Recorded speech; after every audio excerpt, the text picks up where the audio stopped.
গত ১৬ জুলাই বৈষম্যবিরোধী ছাত্র আন্দোলন দমাতে খুব কাছ থেকেই আবু সাঈদের ওপর গুলি চালায় পুলিশ। এতে ঘটনাস্থলেই মৃত্যু হয় বেগম রোকেয়া বিশ্ববিদ্যালয়ের ইংরেজি বিভাগের শিক্ষার্থী ও অন্যতম সমন্বয়ক আবু সাঈদের। এই ঘটনায় পুলিশ বাদী হয়ে গত ১৭ জুলাই তাজহাট থানায় একটি মামলা করে। পরবর্তীতে ১৮ আগস্ট ১০ পুলিশ সদস্য ও বিশ্ববিদ্যালয়ের ২ শিক্ষকসহ ১৭ জনের নাম উল্লেখ করে হত্যা মামলা করেন আবু সাঈদের বড় ভাই রমজান আলী। আবু সাঈদের ময়নাতদন্তের রিপোর্টে উল্লেখ করা হয়েছে, শটগানের গুলির আঘাতে আবু সাঈদের শরীরে অসংখ্য ছিদ্র তৈরি হয়। এতে অতিরিক্ত রক্তক্ষরণে মৃত্যু হয় তার। এছাড়া তার মাথার মধ্যভাগ থেকে পশ্চাৎভাগ পর্যন্ত আঘাতের চিহ্ন পাওয়া গেছে ময়নাতদন্তে। এ ঘটনা দ্রুত বিচার দাবি করেছেন আবু সাঈদের সহপাঠী সহ সাধারণ শিক্ষার্থীরা।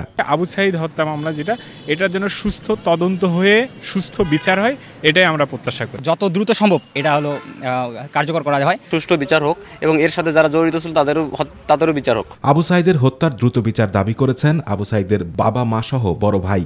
আমার ছেলেকে যাই হত্যা করছে তার ফাঁসির দাবি জানাইছি। চলো তাই হলো মারছে, আমি জানি তাদের বিচার দেখি মরি যাই।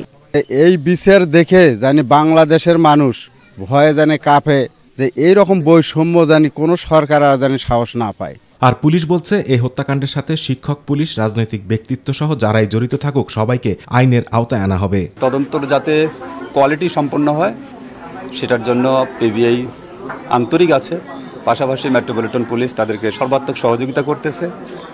আসামি যারাই হোক শনাক্ত হলে তারা গ্রেপ্তার হবে, আইনের আওতায় আসবে।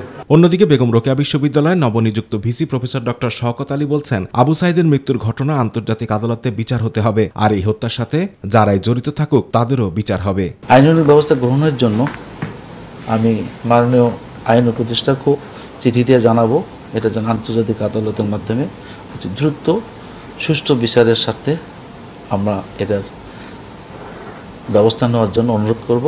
আতিকুর রহমান তিতাস, মাই টিভি।